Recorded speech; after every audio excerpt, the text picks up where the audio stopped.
Marcos capítulo 1, leamos versos 12 e 13. E logo o Espírito o impeliu para o deserto, onde permaneceu 40 dias, sendo tentado por Satanás. Estava com as feras, mas os anjos o serviam. Até aqui a leitura da palavra de Deus. Aqui nós temos o relato que Marcos faz da tentação do nosso Senhor Jesus Cristo. Esse episódio faz parte de um conjunto de 3 episódios que Marcos coloca no início do seu evangelho e que tinha como objetivo mostrar de que maneira Jesus, o Filho de Deus, foi preparado para o ministério que ele veio realizar aqui nesse mundo. Ele foi enviado pelo Pai como cumprimento das promessas do Antigo Testamento, mas ele veio como um de nós para que na cruz do Calvário morresse pelos nossos pecados, ressuscitasse ao 3º dia e se tornasse o Senhor dos vivos e dos mortos. Só que ao assumir a natureza humana, como nós, ele se tornou um de nós, ele tinha que ser testado, ele tinha que ser provado, ele tinha que ser preparado para exercer aquele ministério que lhe foi designado, porque sendo Deus, ele também era verdadeiro homem, plenamente homem, como nós somos. Então, os 3 episódios que Marcos narra como parte da preparação do ministério de Jesus são o aparecimento de João Batista, está aí no capítulo 1, de 2 a 8. João Batista veio antes de Jesus, veio anunciando a sua vinda e preparando o povo para receber a sua pregação. João ensinava o batismo para arrependimento, para perdão de pecados, perdão que seria dado por aquele que era mais forte do que João, porque João batizava com água, mas o Messias que estava chegando batizaria com o Espírito Santo, isso é, ele concederia o perdão de pecados. Isso nós vimos dos versos 2 a 8. Depois nós vimos como o próprio Jesus se submeteu ao batismo de João, do verso 9 a 11, quando ele veio de Nazaré da Galileia para ser batizado por João no Rio Jordão. E João não queria batizar Jesus, porque achava que era o contrário, né? João é que precisava ser batizado por Jesus, mas Jesus pediu para que assim se cumprisse toda a justiça, e depois que Jesus foi batizado, os céus se abriram, foi ouvida uma voz que dizia: "Este é o meu Filho amado, em quem me comprazo", era a voz de Deus Pai, confirmando que aquele, que Jesus de Nazaré, de fato era o Messias, o seu Filho, e o Espírito Santo desceu na forma de uma pomba sobre Jesus Cristo, logo após o seu batismo, enchendo o Senhor Jesus com o Espírito Santo, capacitando, ungindo para que ele pudesse exercer o seu ministério. E agora vem o 3º episódio da preparação, que é a tentação de Jesus, ou a sua provação no deserto, que está nos versos 12 e 13, que nós acabamos de ler. Certamente vocês estão familiarizados com a versão mais longa da tentação, que se encontra no Evangelho de Mateus e no Evangelho de Lucas, onde ali os 2 evangelistas narram em mais detalhes a tentação de Jesus, inclusive descrevendo 3 delas que aconteceram no final. Marcos, porém, em 2 versículos, resume tudo. Mas apesar de parecer bem resumido, Marcos aqui nos traz informações preciosas a respeito do nosso Salvador e desse momento crucial e importante da sua vida, que foi o teste pelo qual ele passou. Vamos então, queridos, tentar entender a tentação do nosso Senhor e Salvador Jesus Cristo a partir dessas palavras que Marcos registrou de maneira inspirada e dada por Deus. Primeiro, Marcos destaca a ocasião em que Jesus foi tentado. Ele inicia essa passagem dizendo: "E logo o Espírito o impeliu para o deserto", ou seja, e logo depois do que tinha acontecido antes. O que aconteceu antes? Está nos versos de 9 a 11. Foi quando Jesus recebeu o batismo das mãos de João e o Espírito Santo veio sobre ele. E logo, sem pausa, sem que tivesse um momento de descanso, sem nenhum intervalo, na sequência, o Espírito Santo o leva para o deserto. Isso sugere que Deus estava agindo numa sequência, ou seja, o anúncio da chegada do Messias, em seguida ele é batizado e logo ele tem que ser testado, logo ele tem que ser provado. Por quê? Porque no batismo de Jesus, que aconteceu nos versos anteriores, ele foi declarado ser o Filho de Deus. Deus disse lá do céu: este é o meu Filho amado em quem me comprazo. O Espírito Santo desceu sobre ele. Agora era necessário que tudo aquilo fosse provado. Ele era mesmo o Filho de Deus, ele resistiria às tentações, estava ele capacitado para exercer a redenção da raça humana, por isso que diz que logo, em sequência, ligando os dois eventos. Interessante também aqui é notar a semelhança com a história de Israel, não sei se vocês perceberam. Depois que Moisés tirou os israelitas do Egito, de debaixo da opressão de Faraó, abriu o mar. E os israelitas passaram, ali foi o batismo dos israelitas. Paulo fala sobre isso em 1 Coríntios 10, quando diz que eles foram batizados na nuvem e no mar. E logo depois que eles foram batizados no Mar Vermelho, o que é que estava esperando eles do outro lado do rio? Exatamente o deserto, onde eles foram provados durante 40 anos. Então é como se a sequência aqui estivesse imitando o que aconteceu com a nação de Israel.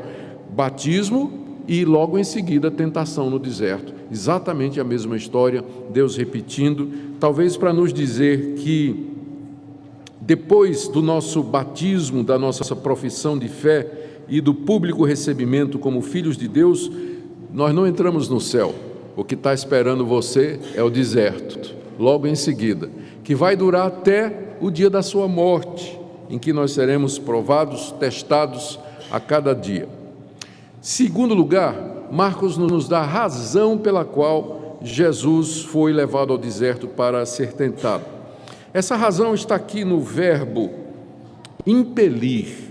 Diz aqui que depois que ele foi batizado, logo o Espírito o impeliu para o deserto. Jesus havia sido cheio do Espírito Santo nos versos anteriores, e agora esse Espírito o impele para o deserto. Impelir é um verbo mais forte do que está sendo traduzido. O próprio Marcos usa o verbo impelir várias vezes no seu evangelho para se referir à expulsão de demônios. Quando diz que Jesus expulsou o demônio, lá está dizendo, Jesus impeliu o demônio a sair. É o mesmo verbo que está sendo usado aqui. O Espírito Santo como o que expulsou Jesus, empurrou Jesus para o deserto para ser testado, não é? Tanto é que Mateus e Lucas, que foram escritos depois de Marcos, eles parecem que tentam suavizar um pouco a linguagem de Marcos. Mateus diz que Jesus foi levado pelo Espírito, e Lucas diz que Jesus foi guiado pelo Espírito, mas Marcos diz que não, ele foi impelido pelo Espírito Santo, né, para o deserto. O que Marcos queria dizer quando ele escolheu esse verbo tão forte? Não é que Jesus foi contra a sua vontade, mas dizer que mas que o Espírito, de uma forma firme e irresistível, o conduz ao local da tentação, indicando que a tentação que se seguiria era algo inevitável e que Jesus tinha que passar por ela. O Espírito agiu no coração de Jesus, o persuadiu com uma compulsão irresistível, de forma que, assim que ele foi batizado, ele virou-se e os seus pés se encaminharam para as regiões mais profundas do deserto da Judeia, onde ele haveria de ser tentado pelo tentador. E aqui nós já podemos então perguntar, por que o Espírito o impeliu? Por que a tentação era inevitável? 3 coisas nós sabemos a respeito disso. Primeiro, para que Jesus ele passasse vencedor pelo mesmo teste onde o primeiro homem falhou. Jesus é chamado na Bíblia de o último Adão ou segundo homem, e há uma relação entre Jesus e Adão. Adão foi o primeiro homem que Deus criou, ele era o representante de toda a humanidade, e ele foi também testado, ele também foi provado pelo mesmo tentador, embora num jardim. Mas o primeiro homem falhou no teste, E pelo erro do primeiro homem, pela falha do primeiro homem, que foi Adão, o pecado entrou no mundo e pelo pecado entrou a morte. E toda a miséria, desgraça e sofrimento que nós experimentamos hoje é resultado da falha do primeiro homem. Ele não passou no teste, ele cedeu à tentação de Satanás. Deus então mandou um outro Adão, que também é cabeça de uma nova raça, que é a igreja. E da mesma forma ele vai ser igualmente testado, ele vai ser igualmente provado. Será que ele vai resistir ao tentador? Será que ele vai sair vitorioso? É por isso que o Espírito o impele para o deserto, porque ele precisa enfrentar aquele teste no qual Adão havia falhado. Segundo, era preciso que ele, como filho de Deus, vencesse o diabo. Porque com a falha do primeiro homem, Satanás se tornou o príncipe desse mundo, o espírito que agora opera nos filhos da desobediência. Ele é o enganador de todo mundo, que mantém as nações cativas. Ele é o mentiroso, ele é o dissimulador, ele é o destruidor, inimigo de Deus e que quer destruir a raça humana.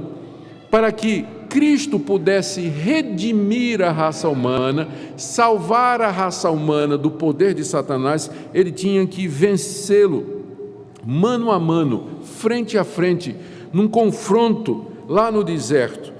E, de fato, a partir da vitória de Cristo, nesse encontro, nós vamos começar a ver do verso 14 em diante, que a partir dali Jesus sai para saquear a casa de Satanás. E ele vai expelir demônios, vai expulsar Satanás das pessoas, vai libertar pecadores, vai resgatar os perdidos, vai anunciar o reino de Deus e finalmente vai derrotar Satanás na cruz. Mas a vitória dele tem que começar ali. Ele precisa vencer o diabo para que ele possa ser o redentor da humanidade. Mas tem uma terceira razão pela qual ele precisava ir ao deserto para ser tentado, por isso o Espírito o impeliu. É que ele precisava aprender a ser tentado, ele precisava suportar as tentações para que um dia ele pudesse ser o nosso intercessor. Em Hebreus capítulo 2, 17 a 18, e Hebreus capítulo 4, 14 a 16, o autor da carta aos Hebreus nos ensina e nos encoraja a nos aproximarmos de Jesus quando nós estamos sendo tentados, porque ele também foi tentado. Ele sabe o que é ser tentado. Como nós, ele passou por muitas tentações e venceu todas elas. Ele tem empatia por nós, ele entende a nossa situação, ele sabe o que é ser acossado pelo diabo e, portanto, ele pode oferecer socorro real como uma pessoa que entende o que nós estamos passando. Então, não somente para que ele pudesse ser o nosso Salvador, mas também o nosso mediador, intercessor, Jesus precisava, era imperioso que ele fosse impelido, que ele fosse para o deserto, e por isso o Espírito de Deus o impele para lá, ele tem que passar por aquele teste. Em terceiro lugar, Marcos nos informa o local da tentação. Ele diz: e logo o Espírito o impeliu para o deserto. O deserto aqui, a gente deve entender, é a região mais inóspita do deserto, era o local mais interior do deserto da Judéia. Porque no deserto ele já estava, porque João estava batizando no deserto, lá onde o rio Jordão passava e fazia uma curva, tinha um lugar, e João estava batizando lá, mas já era no deserto. Então o deserto aqui é o local mais deserto, o local mais profundo. Alguns até acham que foi próximo do Monte Sinai.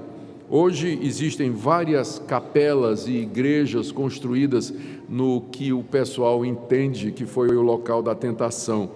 Mas a verdade é que nós não sabemos com exatidão, porque os evangelhos dizem apenas que o Espírito o impeliu para o deserto, para que ele fosse tentado, né? E deve, como eu disse, ter sido aquela região mais árida, mais profunda do deserto da Judéia. Por que o deserto? Eu penso em dois motivos. O primeiro, para que a tentação fosse mais severa. A tentação fosse mais severa ainda.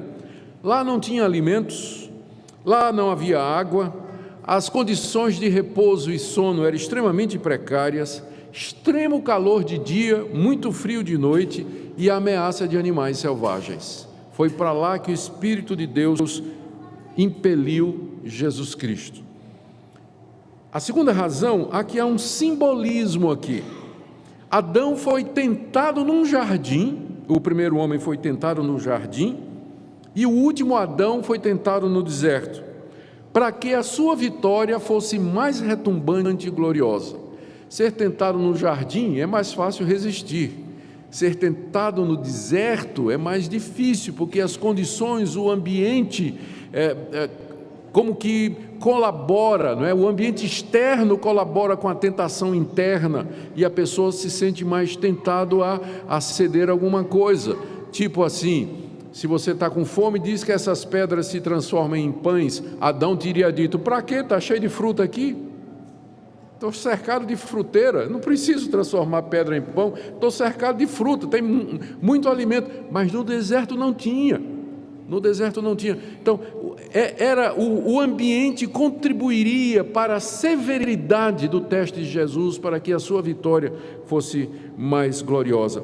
Há também um outro simbolismo. A nação de Israel passou 40 anos no deserto e falhou completamente. Mas agora o filho de Israel, em 40 dias, ele vence completamente. Então, há esse simbolismo dos 40 dias no deserto.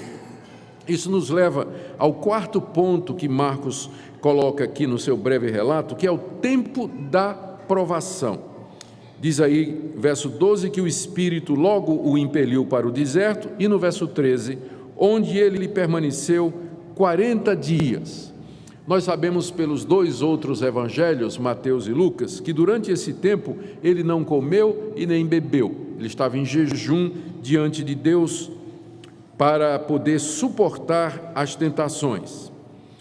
Temos a impressão, a gente fica com a impressão, se a gente lê somente Mateus e somente Lucas, de que ele só foi tentado no final com aquelas 3 tentações.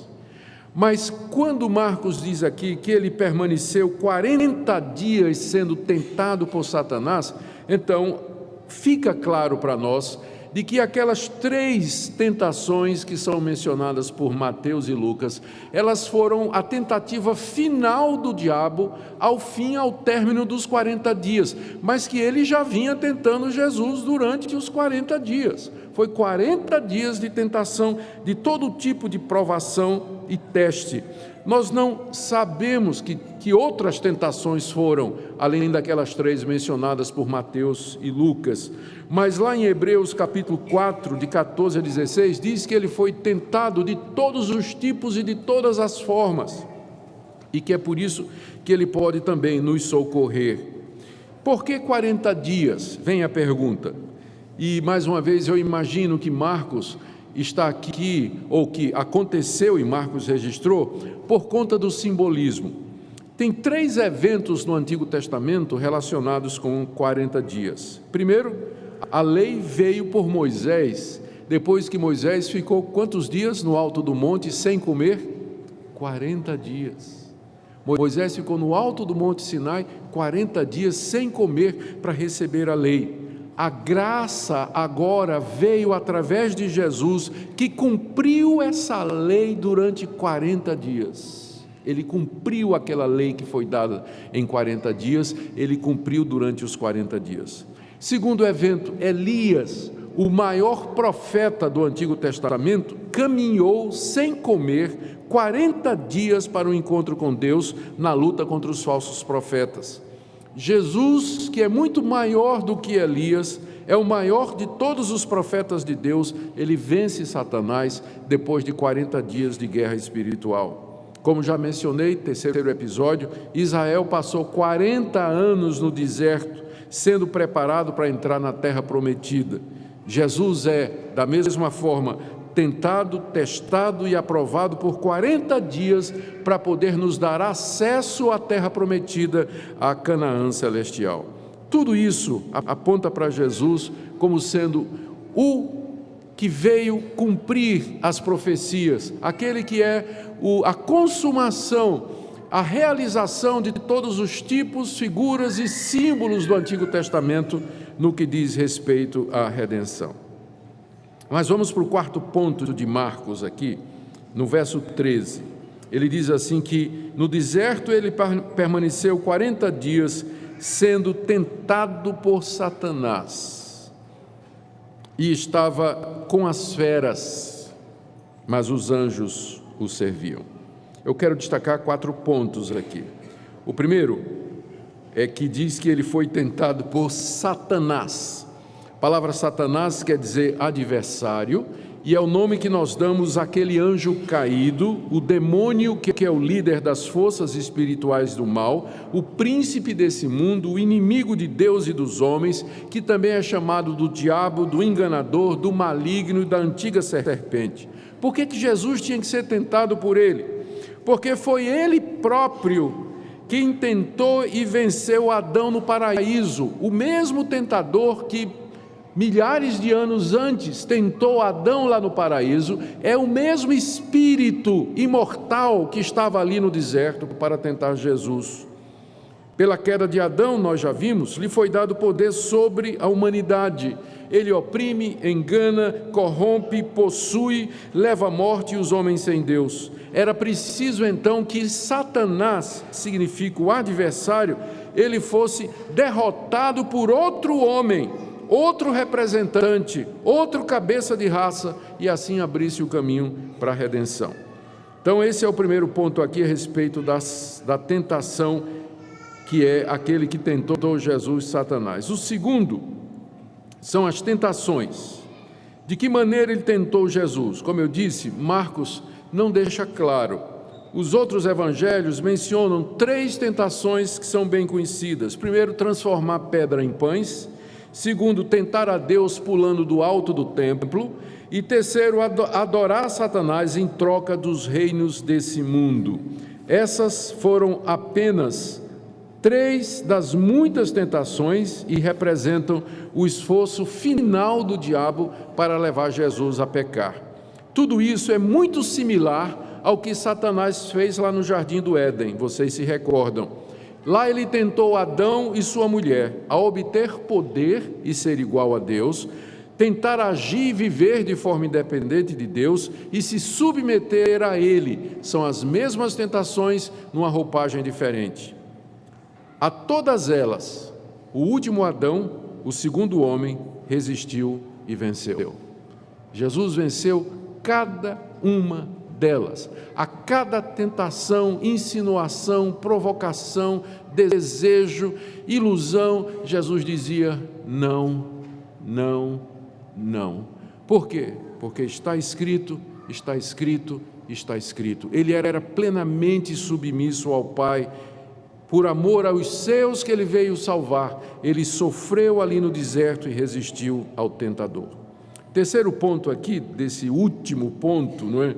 É o agravante do ambiente. Diz aí que ele estava com as feras. Na região mais profunda do deserto daquela época, havia hienas, chacais e até leões. E havia o perigo constante de ataque desses animais. O quadro aqui lembra quem? Daniel na cova dos leões. Ali estava o nosso Daniel, o nosso Redentor, diz o texto que ele estava com as feras. E talvez da mesma forma que pelo poder de Deus, Daniel tapou a boca dos leões, ali durante as tentações, a presença do Criador fez com que as feras se aquietassem, apesar de que o ambiente era hostil.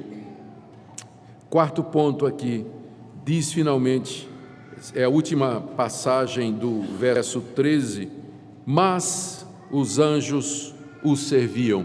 Eu quero só fazer uma sugestão aí, que onde você tem mas, você pode fazer um risquinho e colocar e. É porque a conjunção grega que eles traduziram como mas, pode ser traduzida como e também, e faz muito mais sentido. Porque senão você vai colocar o conforto dos anjos contra a presença das feras.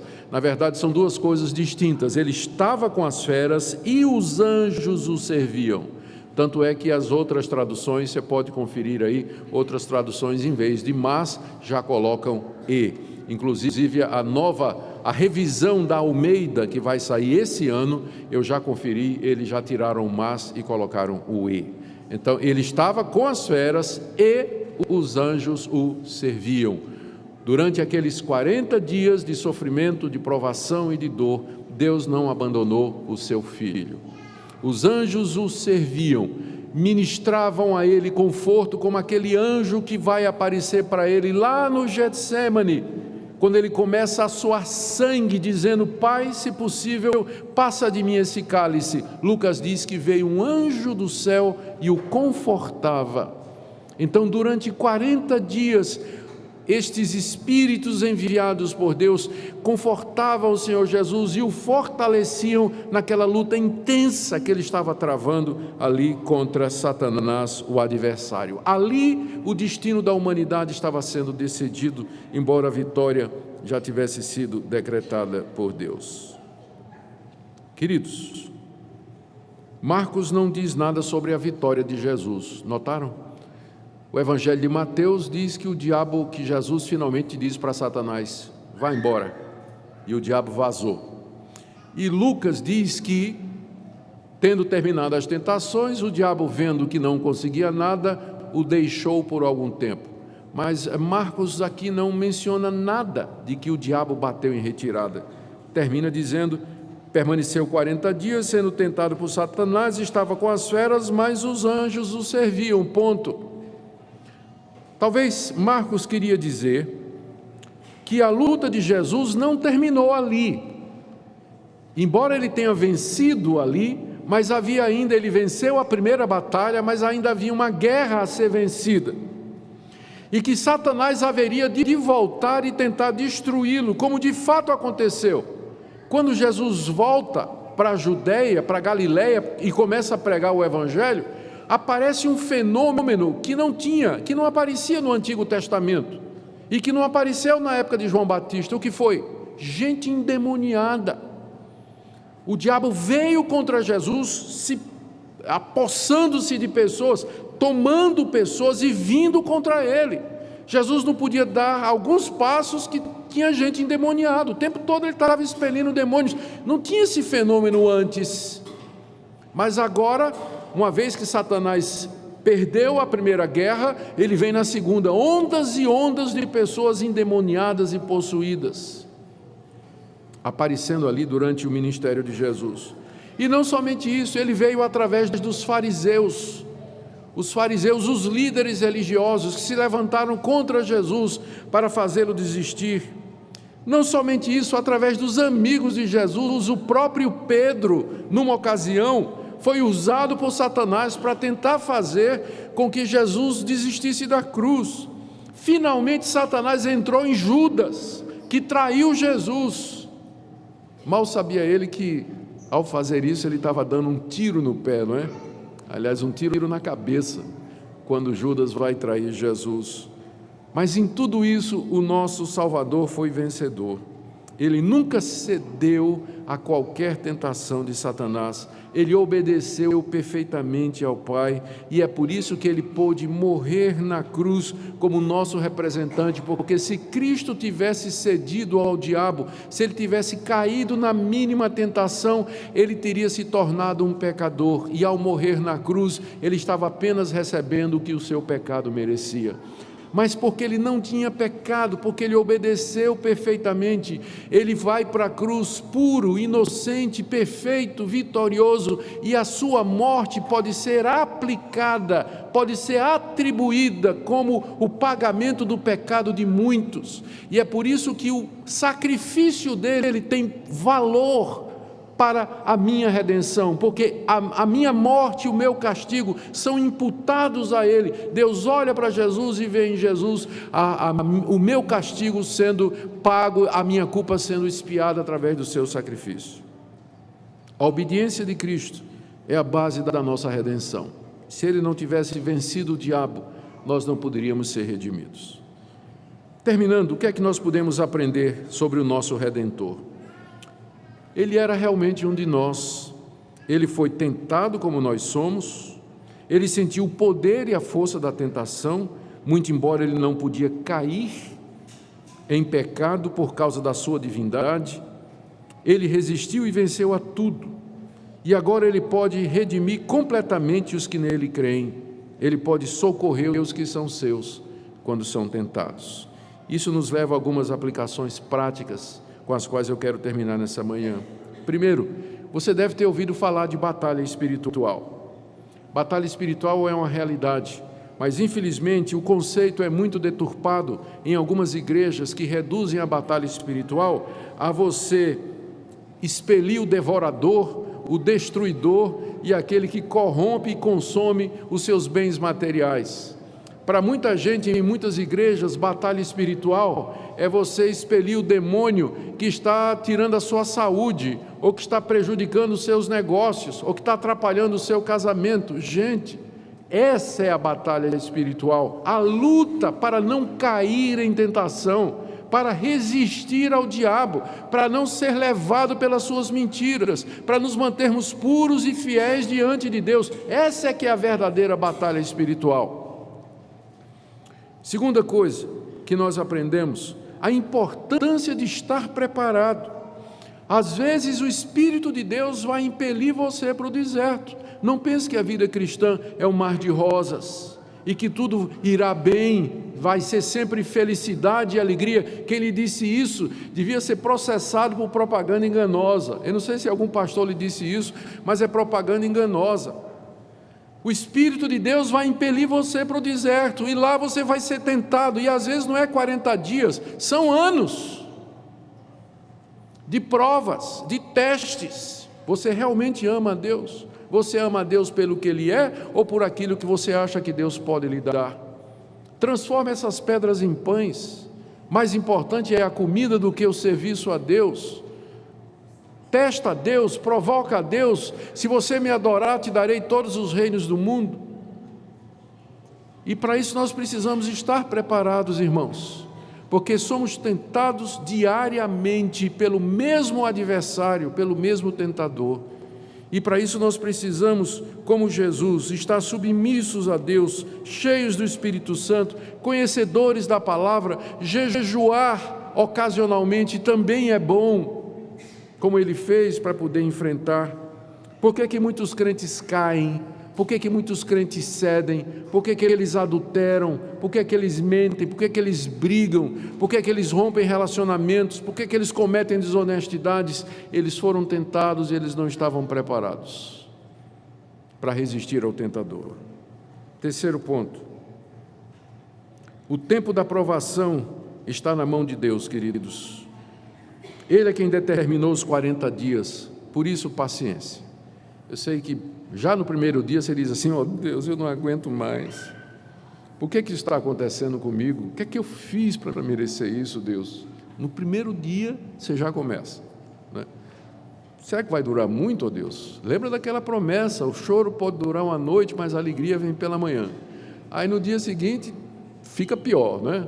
Aí o crente se lamuria, chora, murmura, reclama. Gente, o tempo do teste, quem vai determinar é Deus. O que Ele quer de nós é exatamente isso, que nós nos submetamos a Ele, que nós possamos dizer: Senhor, eu não sei quanto tempo essa provação vai durar, mas enquanto ela durar, eu quero ser fiel a Ti, eu quero viver para a Tua glória, dá-me força, me renova, para que eu possa fazer o Teu querer e a Tua vontade. E minha última palavra é para todos nós: ao sermos tentados, testados e provados na fornalha da aflição, nos lembremos do nosso mediador, que passou pelo deserto, que passou pela mão do tentador, venceu e triunfou, pode se compadecer de nós, porque Ele sabe o que é ser tentado. Nós temos à direita de Deus um como nós, que intercede por nós e entende das nossas fraquezas. Por isso, acheguemo-nos com confiança à presença de Jesus, para recebermos socorro e sermos ajudados em momento oportuno. Eu não sei como está você nessa manhã, mas a minha oração e minha expectativa é que essa palavra seja uma palavra de encorajamento, uma palavra de ânimo para você, para que você permaneça firme, resista e se chegue mais ao nosso maravilhoso Senhor e Salvador Jesus Cristo. A Ele toda a glória, agora e para todo sempre.